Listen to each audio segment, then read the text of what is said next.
Swethan, can I start? Fine. Good evening to all. It is once again my pleasure to join hands with the Indian Institution of Technical Arbitrators in their task to enrich the knowledge about arbitration and arbitration related activities to its members.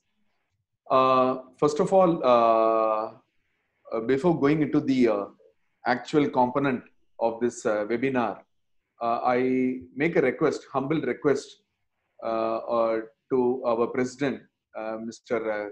Kaushal Narayan Agrawal, to deliver his welcome address to all our members and participants. Mr. Agrawal.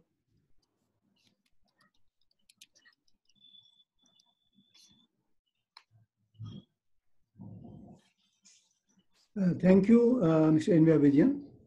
And I first of all welcome Mr. Anil Krishnan, Mr. Sharu, and Mr. Swethan, as well as our Colonel Narathambi.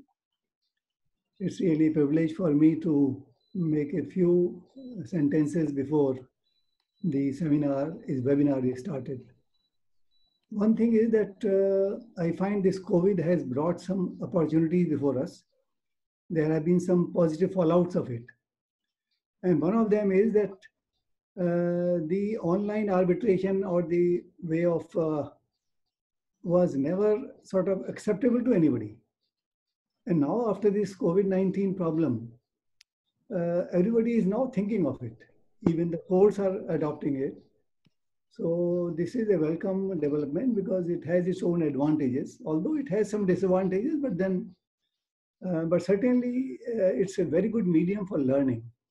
Sitting at home without having to go anywhere, we can interact with each other and learn, actually share our knowledge and experience over this medium.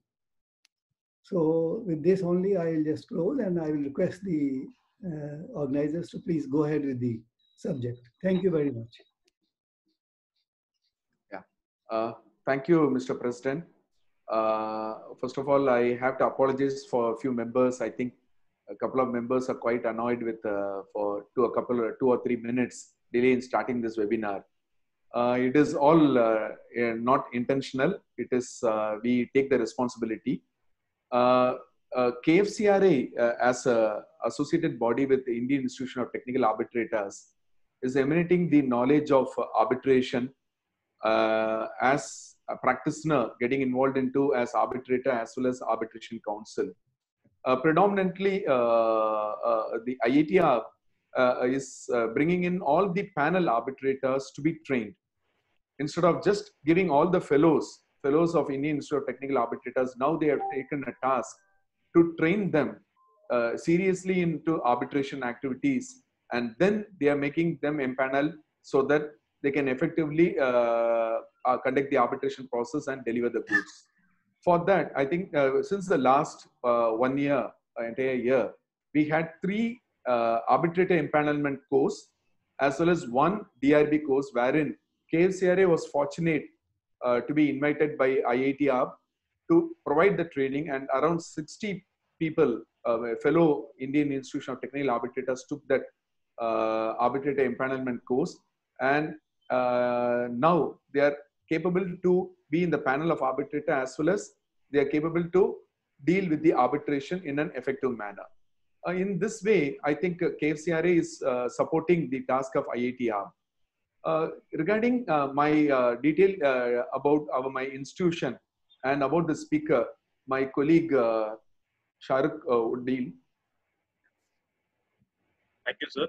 So first of all, a very good evening to all the members of the Indian Institute of Technical Arbitrators who have joined us for this webinar session on the topic COVID-19 and lockdown and its impact on construction contracts. So as it was already told by Mr. N.V. Vijayan, KFCRA has been associated with the Indian Institute of Technical Arbitrators for a long time, and we have been collaborating in so many training programs as well as many other sessions. So this is a wonderful opportunity to express the existence and working of KFCRA to all the members of IITR. So all the members who have already taken part in the empanelment program as well as DRB program will be aware of KFCRA. for the benefit of audience and members from other parts of India, I would like to just take 2 minutes in explaining what is KFCRI and the housekeeping rules for today's webinar session. So Powais Foundation Conflict Resolution International is an ADR institution in itself, whereby it is open for arbitration cases as well as mediation, conciliation, and negotiation cases. So being an ADR institution, KFCRI has its own tailor-made rules for arbitration, mediation, conciliation, negotiation, tribunal secretary, as well as guidelines for arbitrators. Apart from this, KFCRI also takes up the role of an accrediting body, thereby accrediting practitioners in the field of different ADR arenas.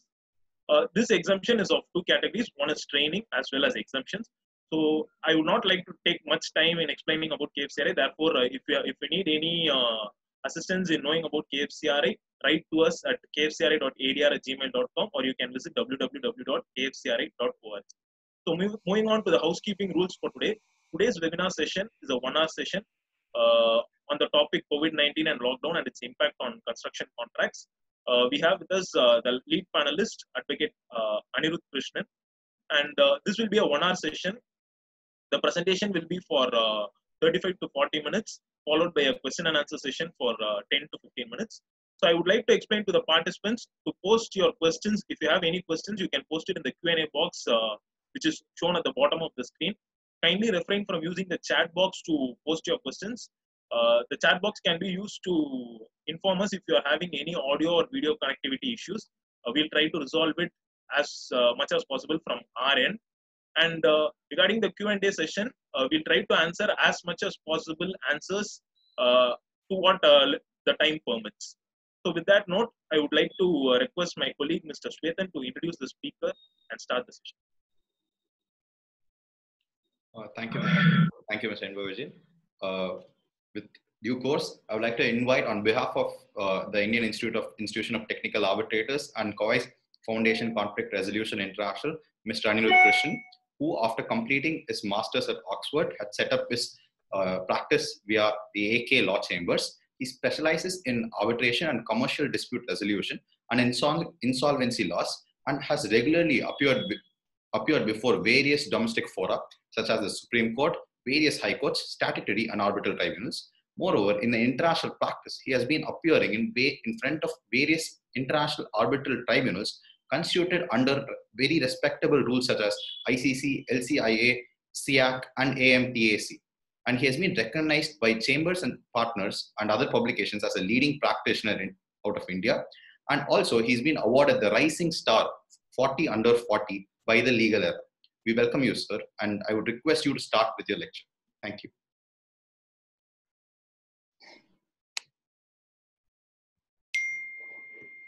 Thank you very much for the kind introduction, and thank you to IIT ARB and KFCRI for inviting me and giving me this wonderful opportunity to speak to all of you on the topic force majeure and frustration in the context of COVID-19 and lockdowns.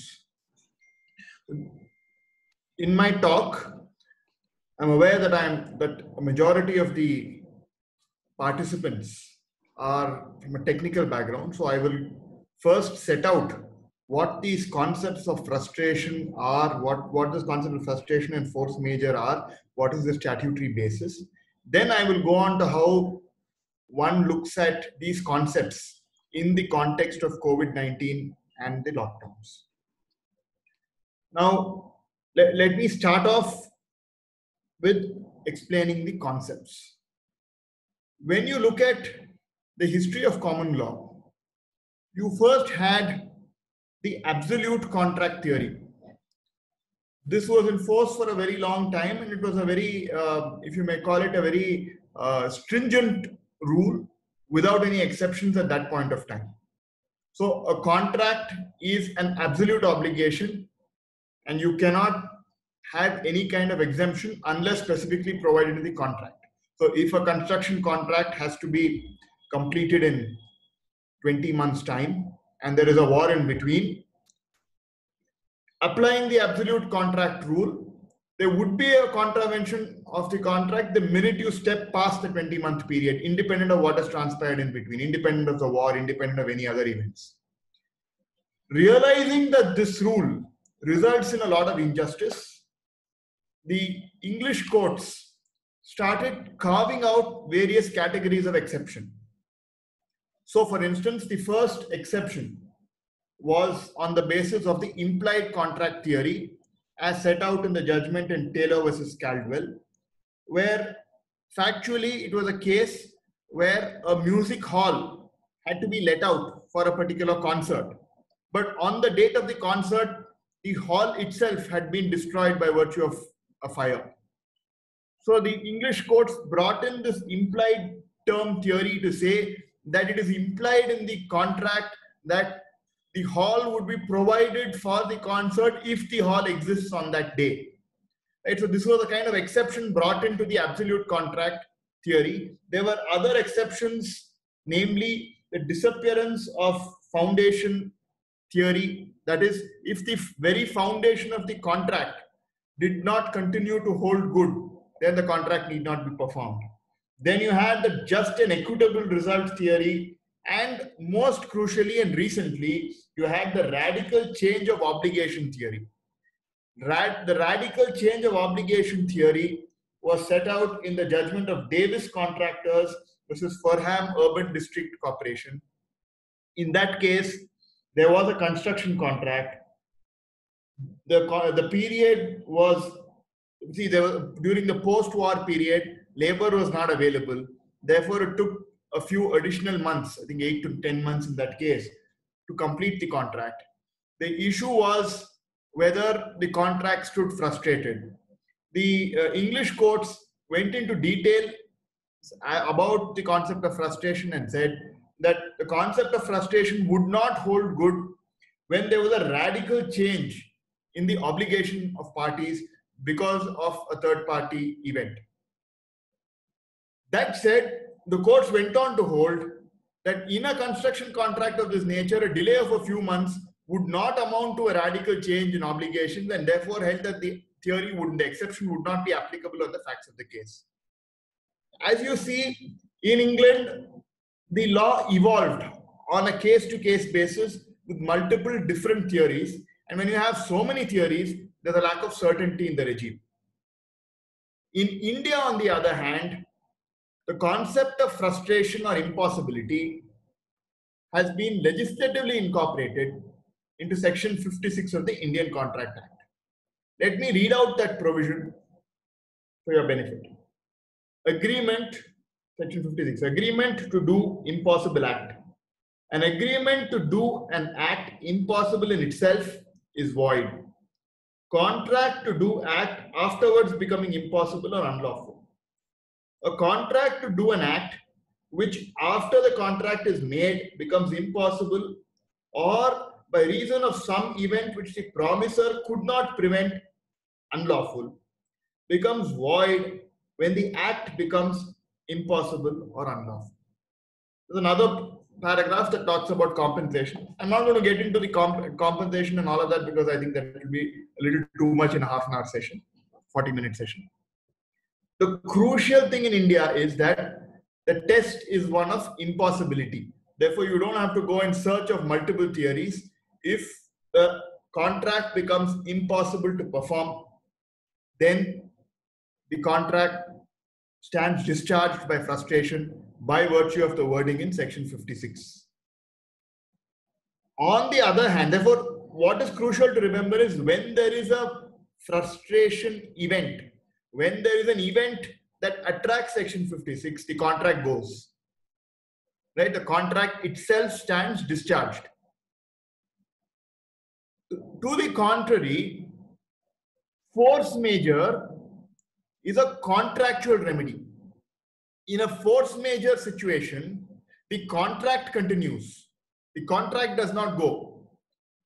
What happens is that for the period where the force majeure event is in operation, usually as per the terms of the contract, neither party can make a claim against the other. Right? This is entirely contractually driven. Therefore, you may have contracts where you divide the force majeure event into various kinds, and for certain kinds a claim can still be made. I have come across a contract, I'm advising on a contract where there is a split between non-political event, political event, and semi-political event, and each of these is defined. And if it comes under the category of political event, a claim can still be made, right? So the issue is then, does the lockdown, does the since it's an act of state, the lockdown itself, not COVID-19, lockdown itself, since it's an act of state, will it be a political event? So everything in the case of force majeure turns on the wording in the contract, whereas in the therefore, please keep in mind two very crucial differences. One, in the case of frustration, the contract goes completely. That does not happen in the case of a force majeure. Two, force majeure is a contract-driven event. Therefore, everything turns on the specific wording in the contract. Frustration is a statutory remedy provided in Section 56 of the Contract Act. These are very crucial distinctions that you need to keep in mind. Let me start off by exploring the concept of frustration in Section 56 further. I will do this and then I will go to force majeure. Now, as I mentioned, Section 56 comes in when it is impossible to perform the contract. Impossibility would include within its fold practical impossibility of performance as well, right? So for instance, let me give you an example. If there is a contract that requires building a solar power plant, and the contract specifies that the brand of panels would be a particular brand that has to be imported from China, and post this COVID-19 situation, that becomes impossible to import. And using that brand, if it is the very basis of the contract, then frustration would kick in, right? But what is crucial for you to note is whether this obligation that is very crucial to perform forms the very basis of the contract itself. If it does not, right? If, for instance, the contract for the solar power, construction of the solar power project is silent on the brand of solar panels, and there are locally available solar panels in India, then frustration would not kick in, merely because the party contemplated that he would in fact procure the panels from China, right? The contract must say that this is the brand to be used, it should come from this particular country. If it is locally available, then if it is locally available, you can still perform the contract. If the contract does not provide that the brand of solar panels must be A or B, right? Therefore, the contract is important for frustration to understand whether it's a fundamental bargain or not, whether it goes to the root of the contract or not. Let us come to the most common issue in construction contracts, namely delay. Let us look at a scenario where there is a 20-month contract. The contract is delayed by a further 10 months, initially because of COVID-19, then during the lockdown period because construction activity is not permitted, and then as a result of the construction, as a result of the lockdown, let's assume all the migrant laborers have gone back, there are no laborers available, there's a further delay because of this. Let's assume that the overall delay is 10 months or say 12 months. Would this result in frustration of the contract? The answer is usually no. The reason is twofold. Firstly, in a construction contract, the Supreme Court has held that time is not of the essence. That is a usual rule. Unless you can show with specificity to the facts of that case that the construction contract in question was different and time was of the essence, the general rule is in a construction contract, time is not of the essence. Therefore, if time is not of the essence and there is a delay in completion, That is something that is not fundamental to the bargain.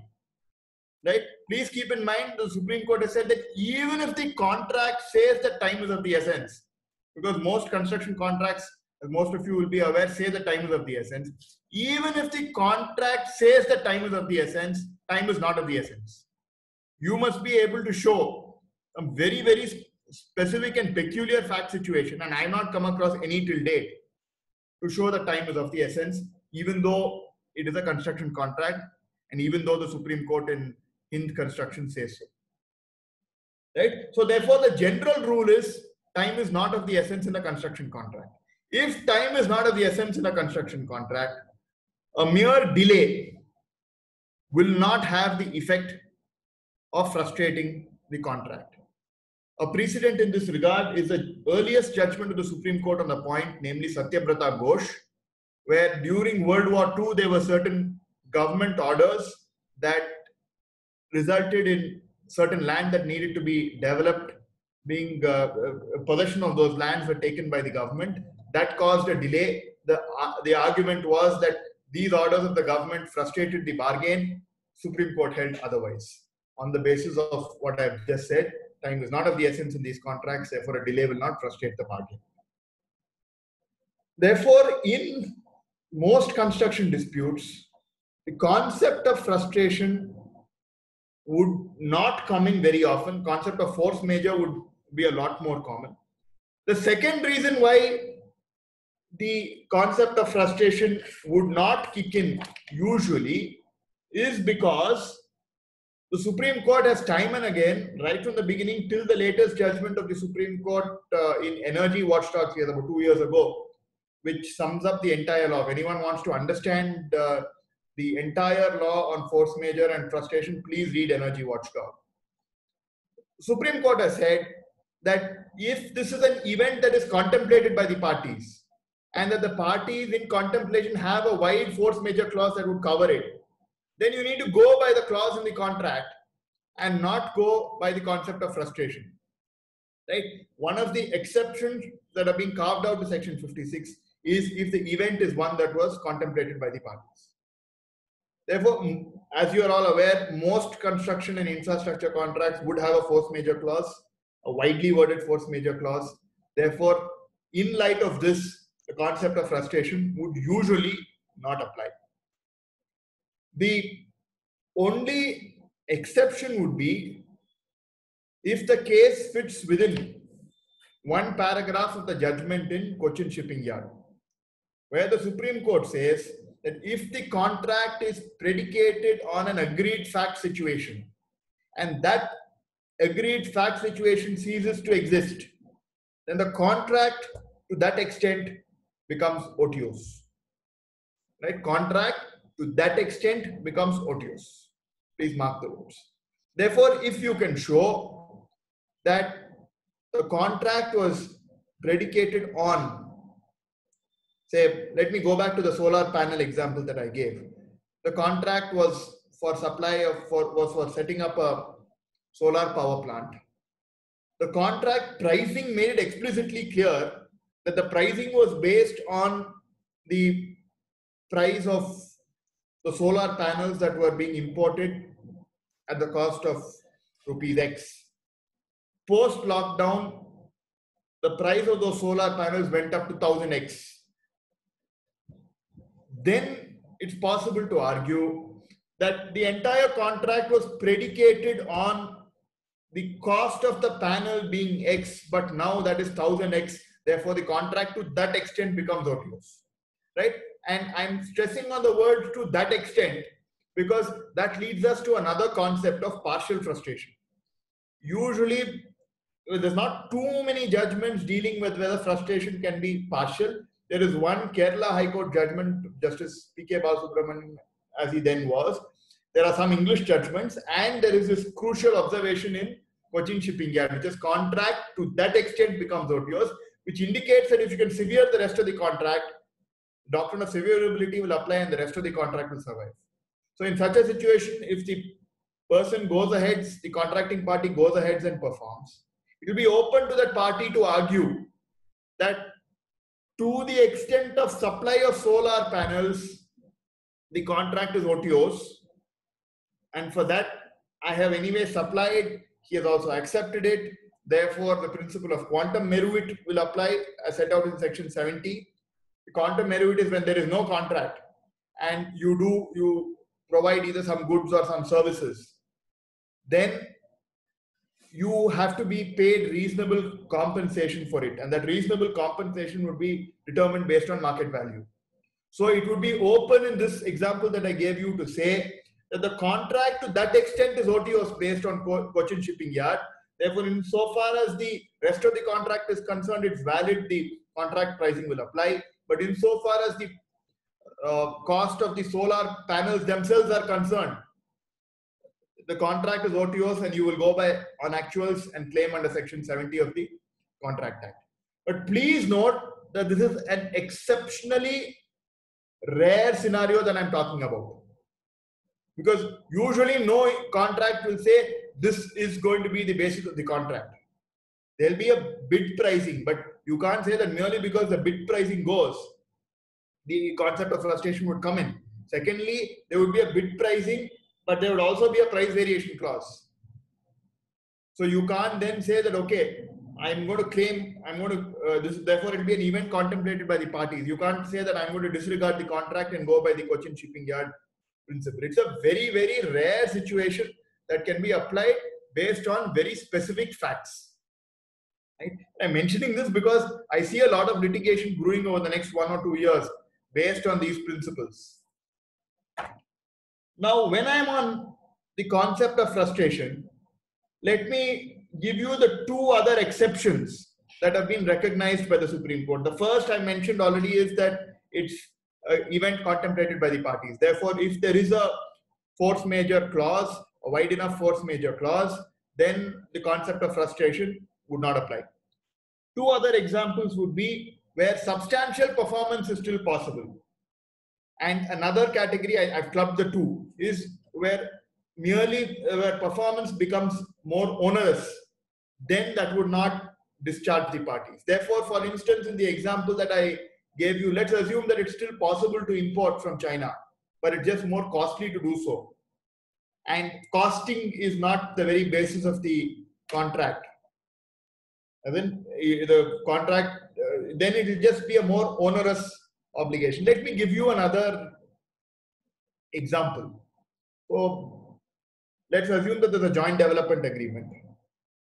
There is an opening, there are 2 openings to the property, one through the main road, another through another road which is narrower but still it's very much accessible. Let's assume that the opening through the main road for some reason gets shut. Let's assume that there is a property dispute in relation to the land surrounding that and you're not able to enter. In such a scenario, performance becomes more onerous because you're not going to get the same value for the land. But that does not frustrate the contract. That would fall within this example of onerous performance. This will form within the example of a case where substantial performance is still possible. Right? This is the second exception. The third exception is self-induced frustration. The best example to explain this concept of self-induced frustration is to go through the judgment of Justice Ram Subramaniam of the Madras High Court in the case of TVS versus RK Energy. What would have happened there was, it's in the context of a power contract where in order to avail of certain benefits under the power sector, in order to remain a captive generation scheme as they call it, certain amount of shareholding would have to be held by a group of companies. Now, the party claiming frustration would have itself purchased the shares of some of the parties who had to maintain that shareholding. So all those, there were about 8 parties. Together, they had to hold 26% of the shares in a particular company. Now, out of those 8 companies, 3 would have sold to the very party who would have alleged frustration. Right? So since that party bought the shares itself and that party caused the frustrating event to take place, that party can't take benefit of the frustrating event. Therefore, this is the third exception of self-induced frustration. So you may have a scenario where in order to go ahead with the construction, certain permits have to be taken. Right? Say, let's assume the construction is close to the airport. You may require airport approval for. At that point, let's assume that the party does not even apply for the approval. That party can't later, and the airport authorities file a case and the whole construction gets stopped. That party who has caused this entire thing to happen by not applying for approval cannot take benefit and say the whole contract stands frustrated. This would also be a case of self-induced frustration. Right? The three main exceptions, you will see it as being split into four in some, in a lot of texts. You will see substantial performance and onerous performance being split into two. I have clubbed them into one. Right? But please keep in mind that in the context of construction contracts, it is rare to have the concept of frustration being applied, except in the one scenario that I mentioned, that is the Cochin shipping yard scenario. What would occur over and over again? What would be argued over and over again in a construction arbitration would be force majeure. Right? Most infrastructure contracts have a force majeure clause. Most clauses that I've seen are wide enough to cover the present scenario. So for instance, the general construction of contracts of the railways explicitly mentions epidemic. General construction of general conditions of contract for Steel Authority of India refers to quarantine measures. The FIDIC contract has a 4-step test, which if applied will cover the present scenario. Since force majeure is a purely contractual remedy, everything would turn on the basis of the wordings in the contract. Therefore, if as a counsel you're arguing for force majeure, if you're an arbitrator, you're looking into whether or not force majeure is attracted, please read the wording of the force majeure clause very carefully. You would also have, in most cases, orders of lockdown would also fall within force majeure because they would be governmental orders. Governmental orders are, and because these are orders passed under the Disaster Management Act, Section 10 and Section 6, and therefore these would have the force of law. Now, another crucial aspect for you to examine is that in a number of contracts that I've seen, if it's by virtue of a governmental order, it's classified as a political force majeure event and claims are still permitted. Of course, that I can't now get into every contractual provision, but when you're looking at the provision, please see what is permitted, what is prohibited, because a lot of contracts, contrary to the general understanding, do permit claims under certain circumstances. Right? Usually, most of these contracts also have a notification requirement. So you would have to, some of them would say within 14 days of the event, you will have to notify. Courts have held that this notification requirement has to be met. Because you're claiming the benefit of a contract, you can't claim benefit of a contract unless you yourself comply with that contractual term that gives you the benefit. Therefore, for your benefit of force majeure to kick in, you will have to comply with the notification requirement. Generally, most construction contracts say that neither party can make a claim against the other in relation to a force majeure event. Therefore, to put it in the terminology used in construction industry, you get time but no cost. Of course, I mentioned the clauses that I've seen on political force majeure event, which permit you even cost. Right? But there are certainly a number of exceptions to this rule of only time and no cost. The first kind of exception is the causation exception. right? So you will have to see what was the cause, dominant cause for the loss that is suffered. Is the dominant cause for the loss that is suffered the breach of the other party, or is it the force majeure event?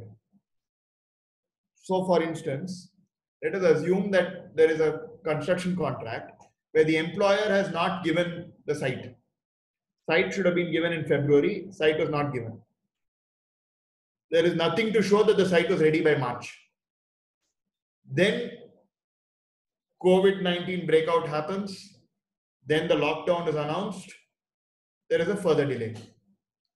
In such a scenario, the dominant cause for the delay is not COVID-19, is not the lockdown. The dominant cause is the employer's breach of not handing over the site in time. In such a scenario, the employer cannot take advantage of his own breach by merely using COVID-19 and lockdown as an excuse. There is a precedent for this under English law called Classic Maritime versus Limbaugh-Gwynn. Right? It's not a construction case. Here it is a contract by which certain goods had to be shipped by a certain point of time. There was a delay, and it could be proved that only certain amount of the goods were available. There was a delay that ultimately resulted in the whole thing getting pushed. In the meantime, there was a dam in that area that burst, which constituted a force majeure event, and shipping became impossible. The argument of the party that had to ship was that this is a case of force majeure. English courts held that the dominant cause for the delay in this case is not the dam bursting. It's the fact that the party which had to ship did not have the goods ready. Therefore, such a party cannot take advantage of its own breach. There's one more English judgment on the point. I have not come across any Indian judgments that directly deal with this causal analysis, but the English principle of causation, as set out in judgments like Hadley versus Baxendale, have been applied even in the Indian context. Therefore, I would assume that these English precedents can be safely applied in the context of the causal test. There is a second kind of causal test that I would fit within the exception. So let me give you an example to explain. The second category would be where the loss caused is the effect of an earlier breach, right? Where a party would not have had to suffer the effects of COVID-19 and lockdown, but for the breach of the other party. So let us take an example. Let us take a construction contract that needed to be concluded by February 2020. If the contractor can prove that it was because of the delays of the employer that the contract extended beyond February 2020, and it is because of this that they were forced to endure the effects of COVID-19 and the lockdown, then the loss cause would not be because of COVID-19 or the lockdown. The loss would be because of the earlier breach of the other party, which resulted in the contractor being in sight even in March 2020. Right? Therefore, this is the second category within this causal test which you need to analyze before you blindly apply force majeure. Right? So you would apply force. One is to decide whether the clause applies or not. Second, to see whether in fact it is the force majeure event that has caused the loss, or whether it's an earlier breach. That's a very important point for determination that a lot of you would be called upon to decide over the next couple of years, because I see a number of cases of this nature brewing. The second very crucial exception is on the basis of other clauses in the contract. Now I see a number of contracts have a change in law clause. We say that a change in law would entitle the contractor to claim compensation. Right?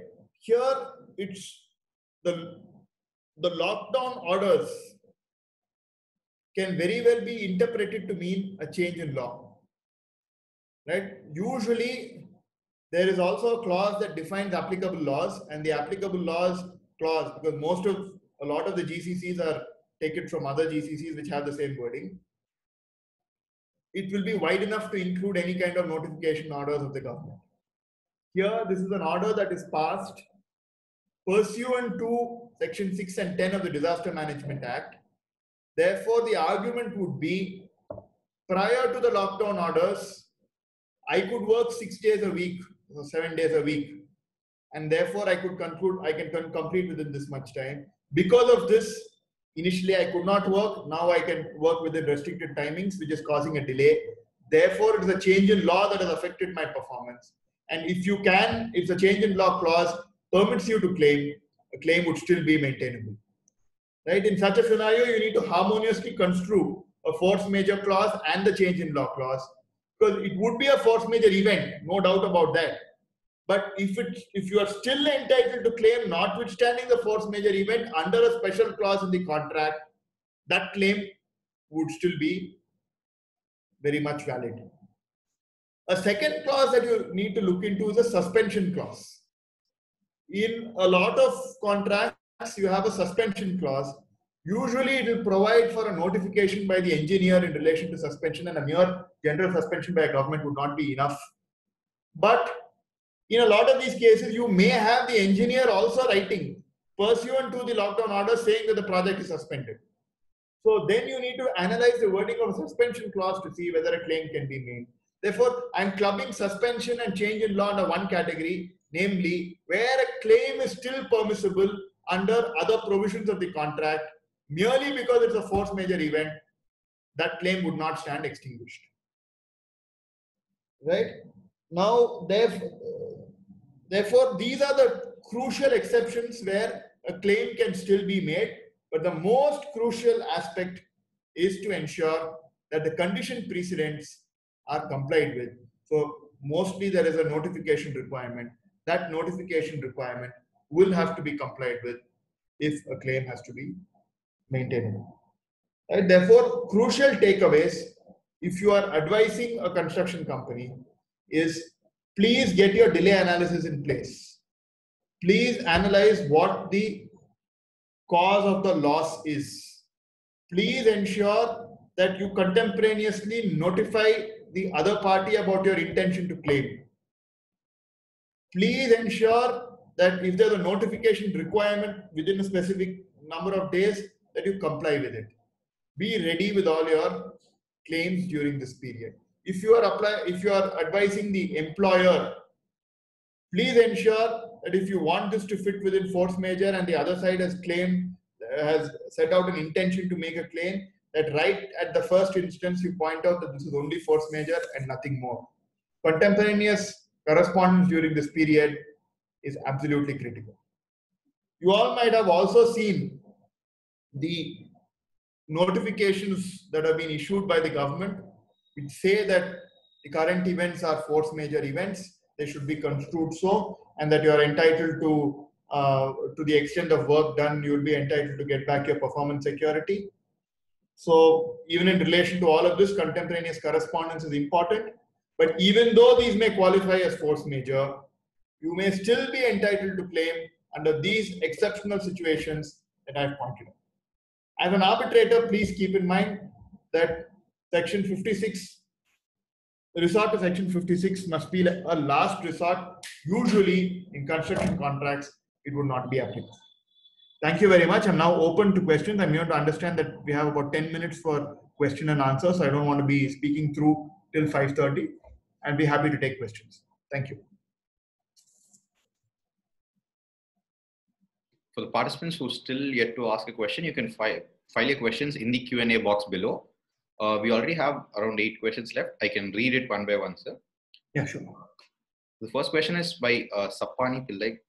How will you define frustration? How will one judge when frustration has started? So frustration is impossibility to perform, and impossibility would include practical impossibility or impracticability. So you will have to analyze whether a particular event results in the essential part of the bargain itself no longer being valid. The minute that is the case, you would bring in the concept of frustration. Some of the questions here you already answered through your session. If you feel the need to repeat the answer, you can do so. The next question is by Sunil Vasudevan.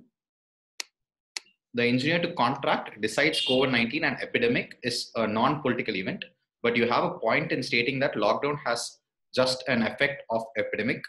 Is it a political act? Is there any ruling on this or any argument on the time being?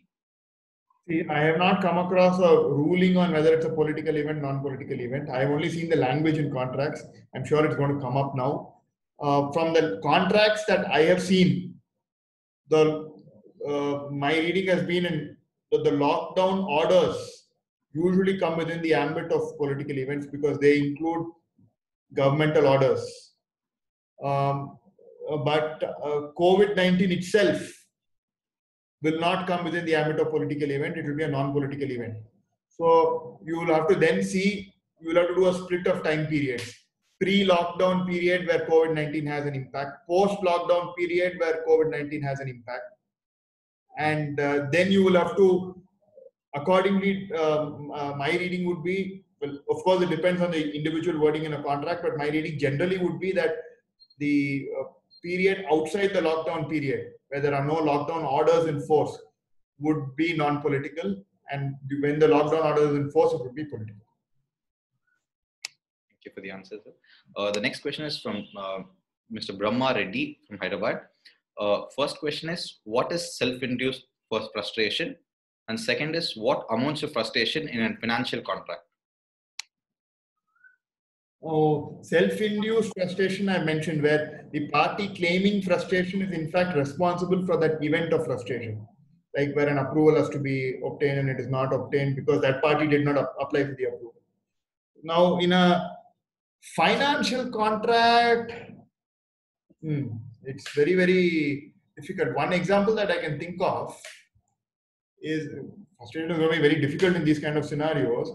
Let's think of an example. Okay, now you have an investor who takes care of your financial investments, right? That person, a lot of you may have read. I'm just giving. Okay, I don't want to even name the company because it could be controversial. There is a company, a widely reputed company, in which millions have been invested, billions, in fact, have been invested from across the world. Now it starts with an F. Now that company, 6 of their companies have gone bust. Right now, the person who, let's assume that your investment agreement provides you a certain return. Your agent who has entered into this investment agreement with you can now claim the benefit of frustration because you knowingly invested in this company and that company has gone bust. So that would be a frustrating event in the context of a financial contract. It's not usual to have an event of frustration in the context of frustrating financial contracts. So the next question is from Mr. Satish Kumar. What happens in case the contractor is in breach prior to the force majeure event? Yes, then again you go back to the test as to what causes the loss. So in a scenario, by February 2020, the work should have begun, and the contractor could not mobilize any men and machinery on site by then, and nothing to show that they could have mobilized even by mid-March. Then the contractor cannot claim benefit of COVID-19. Contractor is in breach, and it's that breach that has caused loss. So the employer can then claim damages, or most likely there'll be a liquidated damages clause. They can go ahead and claim liquidated damages. So I have 2 questions outside the Q&A box, which was asked previously. From Mr. KD Arcot, COVID-19 is not an act of God. How can a contractor get any relief through this force majeure clause? Sir, it usually depends on the wording of the clause. As I mentioned, most force majeure clauses contain the wording of epidemic. Some of them have other words like quarantine measures, and some say any act beyond the control of parties. So if such a clause exists, it will be a force majeure clause. If the force majeure clause is exceptionally narrow, then it may be possible to say it is not a force majeure event. But now with the government notifications as well, at least for a PSU, it would be very difficult to argue otherwise. But as I mentioned, a claim can be made only in exceptional situations based on the causation test or based on any other clause in the contract that permits such a claim. In the absence of the same, usually a claim cannot be made for compensation. Thank you, sir. So I have another question from Mr. Chatterjee. So are void contracts and frustrated contracts interrelated? And can we correlate COVID-19 and devastations of flood and landslides in a contract? Okay. Now let me take it one question at a time. Yes, when a contract stands frustrated, it becomes void. That's the wording of section 56. The consequence is that there are consequences that follow in relation to a void contract, like section 65 of the Contract Act, where there's a duty to do restitution, where whatever benefits you've got, if you can repay it, you should repay it. But yes, that's the interrelation. There is certainly a link. This is one of the grounds where a contract becomes void. Sorry, what is the second question? Can we correlate COVID-19 and devastations by floods and landslides in a contract? Yeah, I would think that both would constitute force majeure events. So the principles that would be applicable would be the same. Though the lockdown orders per se give scope for a contractor to bring in this change in law argument, where a clause exists to that extent. So I guess due to the brevity of time, I can take up 2 more questions. So by Sunil Mane, force majeure has a cap of 3 months and the government has allowed working after that. How to make a claim under such force majeure clause? Now, government will continue allowing you to act, because as I mentioned, force majeure does not discharge the contract. Force majeure is only during that period. Usually the parties cannot make a claim against each other, but you should have notified them within the time period that is mentioned. And some contracts also say that if the force majeure clause continues for 3 months, you have a right to terminate. But it's only a right. You will have to, if it continues for 3 months, you will have to exercise that right. If you don't exercise the right, the contract will continue. In other words, force majeure does not automatically discharge parties. Frustration does.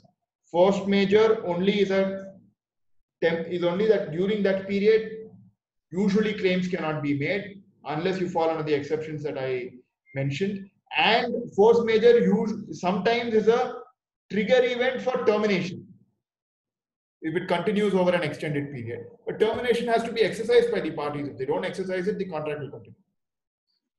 So maybe the last question for the evening, sir, from Mr. Sunil Vasudevan. The Disaster Management Act is already in place. So how can evoking one section be a change in law? In such a case, even a petty criminal charge would be considered as a change in law. Is that so?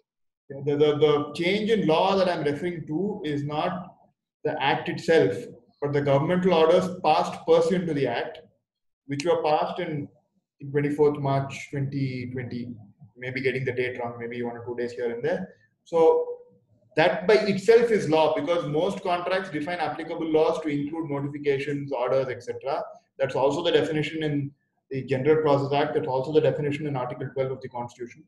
Therefore, unless there is something to the contrary in the contract, a change in law would include not just the main act, but subordinate legislation, that is notifications, circulars, etc., passed under the legislation.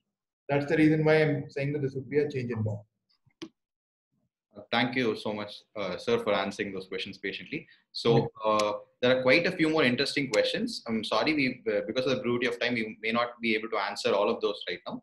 So if you have any unanswered questions which you would like the speaker or the institution to answer, you can please reach us at iitrhq@gmail.com or kfcri.adr@gmail.com. I'll be typing the email IDs below. Thank you so much, Mr. Anil Krishnan, sir. And now I would like to hand it over to Dr. Colonel P. Nalathambi, who has been very supportive and paramount importance while conducting these webinars. Thank you, sir. Thank you. Good evening.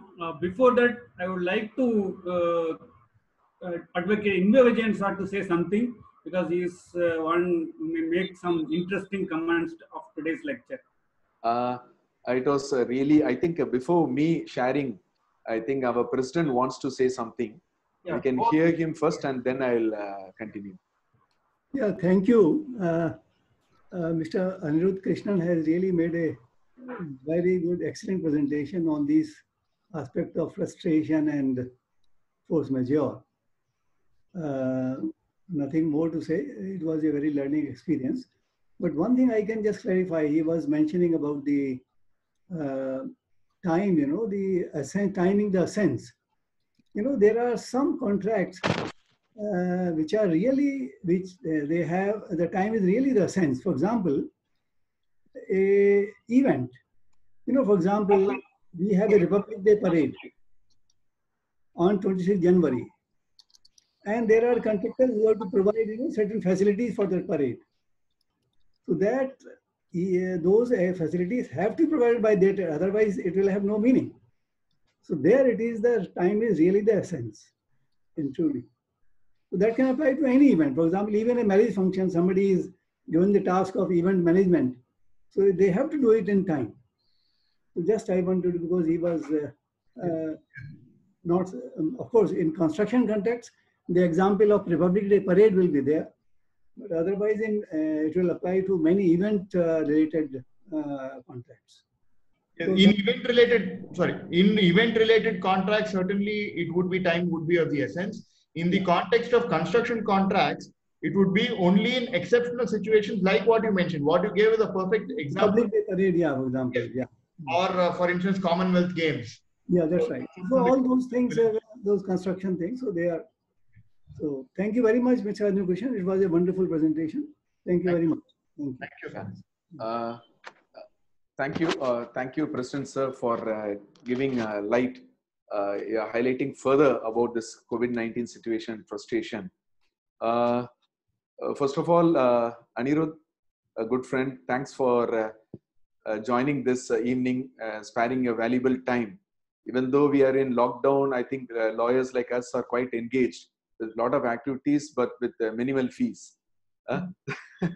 Okay. Anyway, interesting. It's happy to hear from you about this COVID-19 situations, the frustration contract. Because anyway, in my understanding, force majeure is a civil law concept, and frustration, what we use is technically it's a the common law jurisdiction.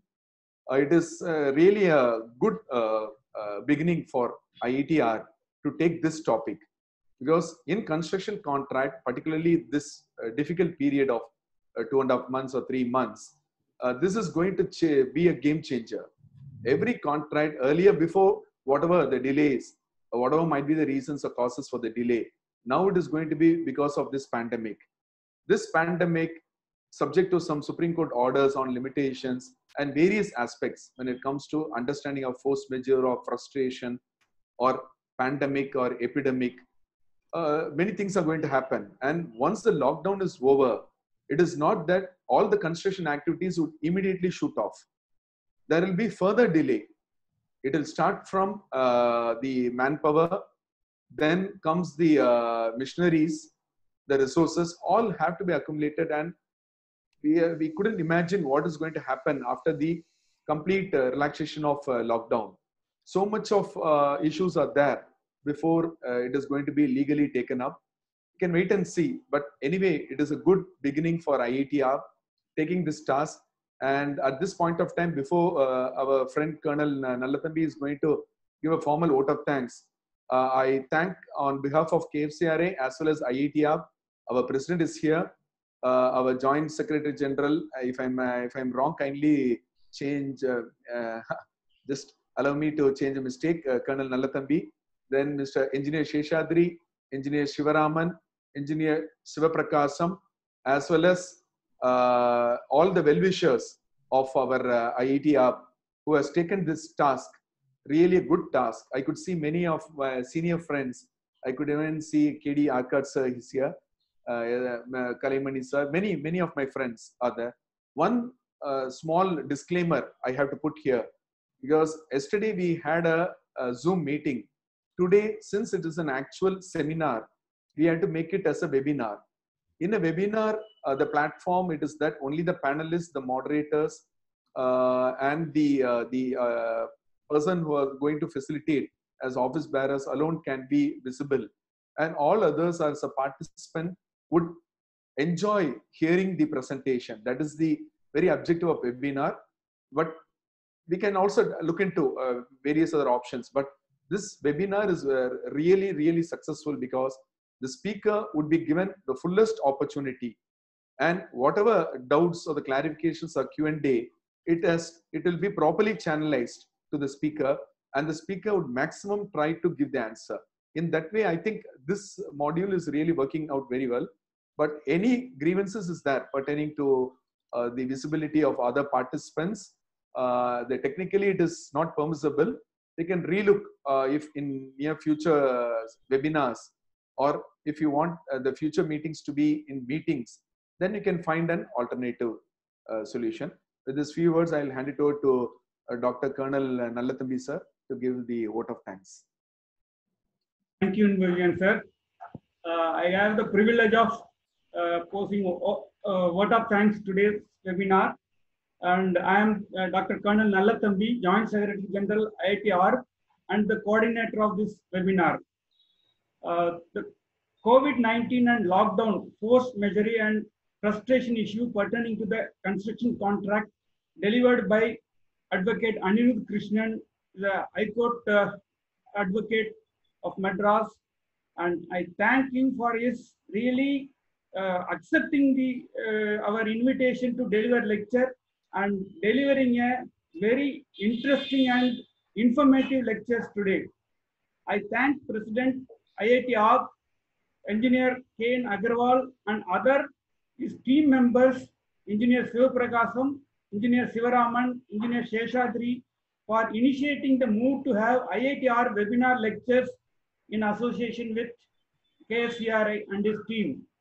He has given a lot of explanations and importance of the webinars. So, and special thanks to Advocate Inva Vijayan sir. This being the first webinar, we may have some shortcomings. We must improve based on your suggestions. And he has shown willingness to integrate with IIT-ARC and hosting the webinar today. I thank KSCRI team members, the Advocate Shahrukh Kumar and Svetan, for organizing the seminar and communicating to all our members to make the event successful. I thank all our IIT-ARC members to sparing their time and attending this meeting to make it successful. We plan to have a next webinar on contract enforceability issues by Professor Ranjit Oman Abraham from Dr. Ambedkar Law University, Chennai. Plan to have it on 17th June, that is next Wednesday at the same time, 16:30 hours. The link will be sent to you later. With that, I want to thank one and all for patiently participating and taking away with a lot of information. Thank you so much, sir. Thank you. Thank you. Thank you very much. It's great to see so many friends here. Thank you very much, Mr. Inva Vijayan. Thank you, Mr. Nallathambi. Thank you also, Mr. Sheshadri, for inviting me. And I see a lot of other friends like Engineer Arcot, Engineer Shivaraman, Engineer Shivaprakasam. So it's always good to catch up with friends virtually. And very happy about the initiative that you've taken to organize this webinar series. Thank you, sir. Just to answer a certain last question. So we have been recording the entire seminar. So we'll be sharing the link for viewing the recorded version of the webinar soon via email to all the participants. Thank you so much for joining us. Thank you. Thank you.